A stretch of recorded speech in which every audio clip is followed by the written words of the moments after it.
Hey,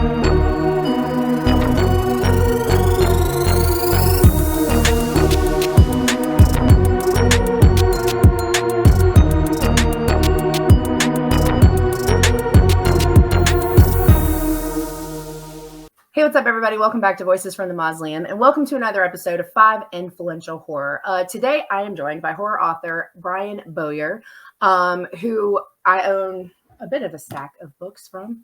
My introduction to Brian was Sinister Mix. I have read one of his shorts on my podcast from that one, and then I've gotten, a plethora of them since. And we're going to be talking about his 5 Influential Horror. So, Brian, you want to talk a little bit about yourself? Hello, I'm Brian Bowyer. I write horror fiction mostly. I'm from Beckley, West Virginia originally, but I currently live in Marion, Ohio. And I've lived throughout the United States, though. And I'm currently working at an automotive factory. And I've been there 6 years, which is the longest I've ever worked anywhere. And when I'm not doing that, I enjoy reading and writing lots and lots of horror fiction.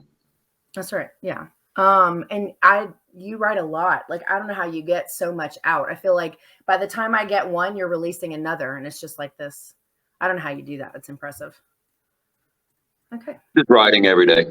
Yeah. Yeah. I know I watched one of your videos that you posted on social recently. You're talking about, like, you do a lot of it on your phone. All of it. All of it's on your phone. Ugh. Yeah. I really only write for an hour a day. Really? Yeah, I mean, but I get like a page a day. That's a lot, or 2 pages. If you get 2 pages a day, you're looking at almost over 700 pages a year. Yeah, that's a lot. That's a good point. I didn't think, by the way. Yeah. If you write 1,000 words a day, that's 365,000 words in a year. That's like 6 novels. That's like 12. That's like 12 novellas. If you just write 1,000 words a day. That's crazy. That's 12 novellas. Yeah, 1,000 words a day would be like 12 novellas in a year. That's crazy. And I throw away the vast majority of stuff I write. I don't even keep most of it, but yeah. Just because you end up not feeling it, or what? You just have to go in other directions? Yeah, it's tough. Okay. So your first one for your influential horror is Pulp Fiction, 1994. Yeah. That's my all-time favorite movie. That's my all-time favorite movie too. Yeah. 29 years old and still nothing has topped it, in my opinion. No. And I don't think, even as many times as I've seen it, I don't think any of the things I felt the first time I watched it, I don't think any of it's changed. I feel the same way every time I watch it. Yeah. Yeah. So what makes you put this one on your list for influential? It's just, it's the first movie I had seen in a long time that I really liked. I don't like most movies. I saw The Shining when I was 7 and I loved it. And then I didn't see another movie I liked until I was 18. I saw Goodfellas. It had been out for a year. It came out in 1990, but I was locked up in Juvie Hall, so I didn't get to see it when it was brand new. But I saw it the following year. And when I was 18, I was like, wow, that's the first movie I've seen since I was 7 that I actually fucking liked. And then I didn't see anything until 94. Pulp Fiction blew me away. Well, I'd actually seen Natural Born Killers a couple months before, and I thought it was my favorite movie. I saw Natural Born Killers in August of 1994 in a theater, and I walked out of the theater and I said, that's the baddest movie I've ever seen. That's my all-time favorite movie. And then 2 months later, in October, I saw Pulp Fiction, and I was like, man, I think I like that one just a little bit more. But those are my number 1 and my number 2 all-time favorite movies, Pulp Fiction and Natural Born Killers. Yeah. And one of the things we talked about when we were making the list or deciding like what movies you wanted to talk about was this concept of like, there's plenty of people who wouldn't consider either of those like horror movies, right? But I think horror is subjective. Horror is whatever it means to each individual person, and every experience is different. But I would definitely categorize both of those as horror films. There's action elements, there's drama elements, but I think at their core, they both definitely fall under the horror umbrella. Yeah, I think there's horror in everything, really. That's just fair. about. Yeah, that's true. But if you're telling me to just pick 5 straight up horror movies, I probably couldn't do it because I don't even have 5 that I like. I mean, From Dusk Till Dawn, I like it, but yeah. The Shining, I like The Shining. Yeah, The Shining is good. You saw it when you were 7? Yeah, 1980 in a theater. My older cousin Donald, he was a Avenger. He was in the Avengers Motorcycle Club later on, but in 1980. Yeah. When I was 7, he was 17. He was already driving. I was thinking the first time he took me to the movies, he was only 14 and I was 4. That was in 77. He took me to see Star Wars. So his mother, my Aunt Lou, had to drive us. But then 3 years later, he was driving. But he hadn't joined the Avengers Motorcycle Club yet. He just was driving a car, and he drove me to the theater to see The Shining when I was 7. Yeah. Yeah, I saw The Shining backwards. I saw the remake of the miniseries that they did before I saw the Jack Nicholson one. I saw that one. By the time I think I saw that one, I was probably a teenager. So it was, it had been a while. It had obviously been out for a while, but that's a great. And then once I saw the original, I really just did not have any need for the one that they redid. I ended up not liking it at all once I'd seen the original. The original was really hard to beat. Yeah, I've never seen the remake. Yeah, you're not. If you really love the original, you're not missing anything. The other one's not so great. And yeah, you mentioned this one briefly, but your third is From Dusk Till Dawn. Love it. Yeah. Yeah. You actually have a vampire novel, Alive Undead. Yeah, I sure do. What's this one? Ooh. Yeah. So I have not read this one yet. I bought it and then I haven't started it yet. But when you decided, because I know I've seen your post on social media, so we're just kind of talking as like I don't know anything, but I know that you posted about a book. Remind me the name. It's by Poppy somebody. Lost Souls by Poppy Z. Bright. Yeah, and that's a vampire novel. Yeah. Yeah. And so From Dusk Till Dawn, like, is there any relation to like the interest in writing a vampire novel because of that love, or did it just come from book love? Just book love. I mean, I've always loved vampires, but I haven't read a lot of vampire fiction that I actually like. I mean, Salem's Lot was okay. They Thirst by Robert McGammon, that was all right. But I really, really loved Lost Souls by Poppy Z. Bright. But the vast majority of vampire novels that I've read, I haven't really enjoyed. And the same with the movies. I don't really like a lot of vampire movies, but I love From Dusk Till Dawn. But oddly enough, I actually prefer the first half of From Dusk Till Dawn, which is crime. It's not even horror, and then it flips to the vampire part of the movie, and that was just like cheesy fun to me. But I really loved the crime half of the movie a lot. But okay, yeah, it really is like a movie of two halves because you have I hadn't really thought about that because then there's all the ones that come afterwards because it's not the only one in the series. There's several, but I've never seen any of the other ones. I don't know how many of them I've seen. I know I've seen at least the second one. And there's one called like Something's Daughter, The Hangman's Daughter, I think is a From Dusk Till Dawn movie. I think I've seen that one. I don't even know how many there are, but the first one was obviously the strongest. I really liked that one too. Yeah. So your 4 was House of a Thousand Corpses, which came out in 2003. Love it. And I love fan in general, or no, I love House of a Thousand Corpses, and I love its sequel, The Devil's Rejects, and then everything after that, I did not like at all. But I finally did get around to watching 3 from Hell last weekend. I watched it on my phone and fucking loved it, man. Because I had given up on Rob Zombie. So 3 from Hell came out like 4 years ago in 2019. I was just like, man, I have no interest in watching this whatsoever. Mm-hmm. And I never watched TV or movies anyway, but I heard someone talking about that it was actually surprisingly good. Yeah. I was like, fuck it, man, let's give it a whirl. So I started watching it on my phone, man, and I fucking loved it, man. To me, it's as good as House and The Devil's Rejects.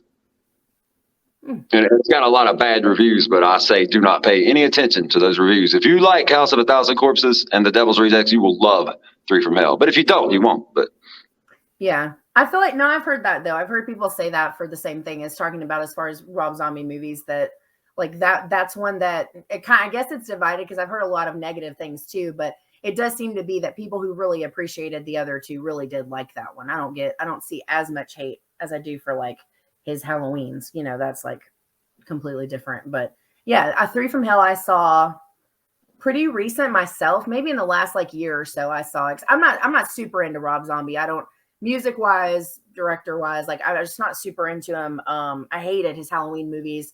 But I did like House of a Thousand Corpses. I did really like Devil's Rejects, and I did when I finally watched the other one. I did like that one too. So House of a Thousand Corpses and Devil's Rejects is 4 and 5 on your list. What is it about them that made you put them on this list? I don't know. I just like them. I love the way the Rob Zombie movies just look. Like the first time I saw House of a Thousand Corpses, it was the year it came out in 2003, but I had heard Rob Zombie talking about it when he was on MTV at the Playboy's Mansion for Limp Bizkit's, I think it was Chocolate Starfish and the Hot Dog Flavored Water album release party. MTV was at the Playboy Mansion and Rob Zombie was there talking about his movie, House of a Thousand Corpses. This was in the year 2000, and he was excited about it, said it was finished, that we horror fans were going to love it, but then I didn't hear anything else about it. Yeah. And then 3 years later, I'm 30 years old. I'm a single homeowner in Beckley, West Virginia, and there were usually a lot of people at my house. But this is one of those nights I just happened to be home alone. I'm just drinking whiskey by myself, and this was actually when I still watched TV and movies occasionally, and I had direct TV, so I had all the movie channels. And I was just flipping through, and I stopped on this one movie just because of the way it looked. I mean, the colors and the angles. And it looked incredible. And I was like, what the fuck is this? So I hit info, and it was Rob Zombie's House of a Thousand Corpses. I was like, oh, fuck. That's that movie he was talking about like 3 years ago. So I watched it, and I just loved it, but I had missed like half the movie. So the next day, I went to Cheap Thrills Records, which was a used record store that also sold DVDs. They're probably not even there anymore. I have no idea. But they had one copy. So I took it home and watched it, and I loved it. And then my son loved it too. He was 10 years old in 2003. I was 30. And he didn't live with me. He lived with his mom, but he was at my house every weekend and every holiday and all summer and all that. So 2 years later, in 2005, I took him to the theater to see the House of a Thousand Corpses sequel, The Devil's Rejects. Good times, man. Good memories. Talk about a line that lingers for sure. Yeah. Huh. I didn't get to see any of those in theaters. I think the only thing I have seen in theaters from this list was a special release I saw of Pulp Fiction, like, I don't know, maybe a decade ago. It was like one of those like weekend things where they do like, oh, you can go watch it for like Friday, Saturday night at like, these small windows of time. And that was it. Select theater kind of thing. But the other ones I didn't get to see in theaters, and I was late to most of them except for Devil's Rejects. I think I saw not long after it came out, just because I was a little bit older when it came out. And we talked about one of the other things we talked about beforehand was like we do seem to have similar tastes in movies, because the other thing was you mentioned Fight Club came up in our conversation. You mentioned Titanic briefly, because I just went and saw that in 3D for the 20 whatever anniversary, like, I don't know, a couple months ago, because I love that movie. But one of the things I did want to talk about, because you mentioned this. Huh? That would have to be the 25th, because it came out in 97. I know that. It was 97. Yeah, then you're right. The 25th. Yeah. So it was the 25th anniversary. And I actually almost didn't go because I don't really like 3D movies. It's just not my thing. But it's been so long since I think the last movie I saw in 3D was like Final Destination 3 or something forever ago. And it was still the blue and red glasses. And I hate it. I hate 3D movies. But this was totally different. And I'm glad I went, because it's like all black glasses, and all it does is like add dimension. It's not all that like in your face stuff. It's totally different, but totally worth seeing again in theaters, because I hadn't seen it in theaters since it came out, which I saw like 3 or 4 times in theaters when it first came out, Titanic. But one of the other things that came up was when you mentioned the movie Fight Club, was the novel Fight Club and how that impacted your writing. So I just wanted to hear, like, just let you talk about that for a second, because you definitely have a very, very, very specific style of writing. So to hear you talk about, at least to me already, how the novel of Fight Club affected your writing, I thought was really interesting. So I just wanted you to kind of retell. Sure. Like everyone else, well, when I say everyone else, I'm talking about old people like me. I saw Fight Club in 1999 when I was 26, and I fucking loved the movie. Yep. And then, of course, I read based on the novel by Chuck Palahniuk. So I was like, well, let's check out this novel. I never heard of Chuck Palahniuk. So I got the novel, and I read the novel, and I was like, man, I don't even fucking like this novel. The movie blows this novel away. But, man, this dude's writing is off the fucking chain, man. I loved the minimalism and the simplicity of his prose and the directness of his sentences, man. I was like, and I like changed my entire writing style, because at that time I was writing longer sentences and longer stories. Really? But yeah, after I read Chuck Palahniuk, I was like, you know what? I'm just going to change my entire fucking writing style, man. I mean, this was a long time ago, Yeah. but Yeah. that's how Chuck Palahniuk influenced my writing. I didn't even like the novel, but I just loved the The way way he he wrote. wrote. I was like, yeah, man. He's not talking about the thread count of sheets or what the wallpaper looks like or describing the carpet for days on end. We don't need to know that fucking bullshit. Just get to it. Yeah. I haven't read the novel. I love the movie. I own the movie. That's like one of very few things that I have like physical media because I'm not super into physical media, but that is one that I own. I got it from like a movie stop for like $4 one time back before most of them closed. And but I actually like I love actually how simple it is because I like books that read like movies. I need it to like keep it moving. And so and it's not to say that there's not people, there's obviously an audience for the filler writing and the more like detailed writing. I mean, I grew up reading Anne Rice, and as much as I love Anne Rice and have a ton of respect for what she wrote, it just takes too long. It takes like 6 pages to describe the leaves falling off a tree, and then it takes forever to get back to like the parts that I care about, and I end up like skipping stuff because I don't care about that. And it's really like effective to be able to get so much in and still be able to move at a pace like that with the shorter writing. So I actually really like that. Because like the first thing I ever read was Sinister Mix. That's the first thing I bought that was by you. That was the first thing I jumped into. And that was the first thing that I thought was like, I love how simple this is and how to the point it is. And it's a really great method of storytelling. I like it. Yeah, I like that too. But I haven't read the novel of Fight Club. I don't know. Maybe I will. Maybe I won't. But I love the movie. The movie was really good. The movie's better. I wouldn't even bother, really. But seriously, I mean, unless you just want to study his style. I mean, he's a great writer, but the movie blows the book away, in my opinion. Yeah. Yeah. The movie's great. It'd be hard to, I don't know. Like I've seen plenty of things like that, though, where I didn't really like the way something was written as a book, but I loved it as a film. That's it. So, okay, cool. I've read, I think, everything Palahniuk has published that Oh, yeah. I don't really like any of it. I mean, I love his writing, but just not the stories. They're just kind of boring to me. But I Is don't know. there anything else Haunted like was Fight Club?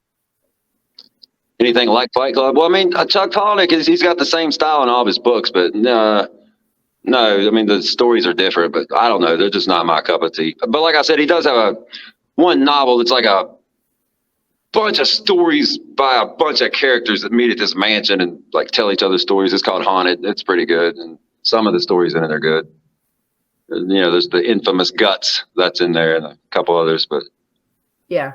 I don't know. And especially his last several books, I just had to like force myself to even finish. But I still love his writing. I mean, he's a great writer, and I'd love to just watch his interviews and listen to him tell stories on camera. Man, he's a great fucking speaker, storyteller. Oh, yeah. Yeah. I've And his never seen it. nonfiction book's really good, man. I've read all of his nonfiction books, but I was talking about his. I can't even remember the title of it. Consider this, maybe. I can't remember what the fuck it's called. Yeah. Yeah. I'm more, I used to be a much bigger reader, probably like, I don't know, in my 20s. But I became much more invested in movies, and now like I'm trying to jump back into, or have been jumping back into like getting into the indie horror and trying to keep up and read it. And it's been, just the creativity is so different in indie writing than it is in film. And what people are able to come up with and the way they tell stories it's really unique and really creative. And it's been really fun getting back into it. It's just training myself to read on a regular basis that I'm finding difficulty with. But I'm getting there, just a slow reader. Okay, cool. Pulp Fiction, Natural Born Killers, From Dusk Till Dawn, House of a Thousand Corpses, and Devil's Rejects. Of the 5, I think at least 4 of them haven't been on this series before. Pulp Fiction, definitely not. Natural Born Killers, no. I don't think From Dusk Till Dawn. And either House of a Thousand or Devils. One of the 2 of those hasn't been on here too. So that was pretty cool too to hear, movies that are kind of outside the box of what typical horror fans pick, like the Friday the 13th and the Halloweens and that kind of stuff. So that's cool. All right, cool. Well, I never got into any of that stuff. I mean, I would go to the theaters in the 80s. I was a teenager in the 80s when all that stuff was playing, and I just could not get into it. I would go just because girls would want to go see it. So I would go Sure. with the girls to the theater. And, we'd end up making out in the theater, of course, teenagers, but I was not into any of that stuff. But I mean, I know a lot of people love it. Hell, my son liked the shit 20 years later, man. He would go back and he loved all that stuff that I hated back in the 80s. Yeah. But I was just weird. I didn't like anything back in the 80s. I did like Prince, Purple Rain, but to me, that wasn't even a movie. That was like an extended MTV music video. Sure. And I loved Eddie Murphy's Raw, but again, that was not a movie. That was a stand-up comedic performance. But I went like 14 fucking times to the theater and watched that because I loved it. In 1987 when I was 14. And that was it, man. I mean, I did not like anything. And like I said, I liked The Shining in 1980. I did not see another movie I liked until Goodfellas, which came out in 1990, but I didn't see it until 91 because I was locked up still in Jubilee in 1990. Yeah. So I just don't really get into movies. I just have a very, I don't know, specific taste, I guess. And usually stuff just doesn't appeal to me. But books are the complete opposite, man. I mean, I can read anything and it really doesn't even matter if it sucks because I'm directing the movie in my head. I mean, I can take a book that's not that good, but it's going to be good in my head because I can make it look good. But when I'm watching a movie, I'm limited to whatever that director's vision on the screen and everything. I'm just like, man, this sucks, man. I just can't get into this. Usually, but that's just me. Yeah. Well, and I think all the movies you've mentioned, even before this, are all movies that I have loved too, though. Because like the other really big one was is Pan's Labyrinth, which is like one of my all-time favorite. That's like, I always, when people ask about movie recommendations, that's like always my first one. Oh my God, I love that movie. It's stunning. And I think I sent you a picture. I have a book that's got like this incredible artwork, and it's the book. It's sort of an unofficial novelization, but it's the same story in the book, but it's got this beautiful artwork that's like put throughout. And that's the thing is like the way that film looks and the lore behind it, and it's so green. I love the color green that was his name, Giorgio del Toro. Yeah. Mm-hmm. Yeah, man, his usage of the color green, and man, that character Ophelia is one of my all-time favorite characters, man. And oh my God, dude, the captain, I hated him so fucking much, man. The one her mom got pregnant by. Stepdad. Yeah, her would-be stepdad. Yeah, whatever. The captain, man, I fucking hated him so fucking much, man. Yeah. Like when he caught that man and his son with their like hunting rabbits. Bashed his fucking son's face. Yeah. That was so brutal, man. I just wanted to kill that dude. Yeah, I don't have a lot of gore and stuff doesn't really bother me in films. Like typically I can handle most things. I'm a little weird about eyeballs and fingernails just because, but most stuff doesn't really bother me. I can watch most things and can be completely unfazed. But that scene with the broken beer bottle in the face, that like was so, because I think I was like, not just like grossed, bothered by it, but I was so upset that happened. I was so he would do that to the dude's son, and they weren't even doing anything. It wasn't the gore that got to me. It's just like, man, I wanted to kill that motherfucker, man. He is the worst. Oh man, yeah, yeah. Pan's Labyrinth is up there, man. That's one of my favorite movies. It's up there. It's one of the few I love. It's got one of my favorite like horror actor monster people, Doug Jones. He played the Pale Man and the Fawn. He played both of those, and he just, I mean, he's so good. Like he just does some of the best stuff, and he's so great in both of those. That like his little like twitches he does as the Fawn, the way he moves his fingers as the Pale, like that shit was so scary and like it was so good. I loved it. So good. Yeah, that's another one. That's pretty up there for me too. I love that movie, and I big fan. The way it looks is so appealing. And I like anything that's like dark fairy tale stuff, but that takes it to like a whole nother level. It's so good. Yeah. Yeah. Cool. Well, I think that's all I had for this. Thanks for making time to do this. I'm glad we were able to reschedule after my charger died. Yeah, thanks for having me. And that's all I have for this episode of 5 Influential Horror. I'm going to put all of Brian's social media stuff, as well as his Amazon profile and stuff where you can find his books in the description for this episode. Thank you guys so much for hanging out. Enjoy the rest of your week. Have a good weekend coming up, and I'll see you in the next one.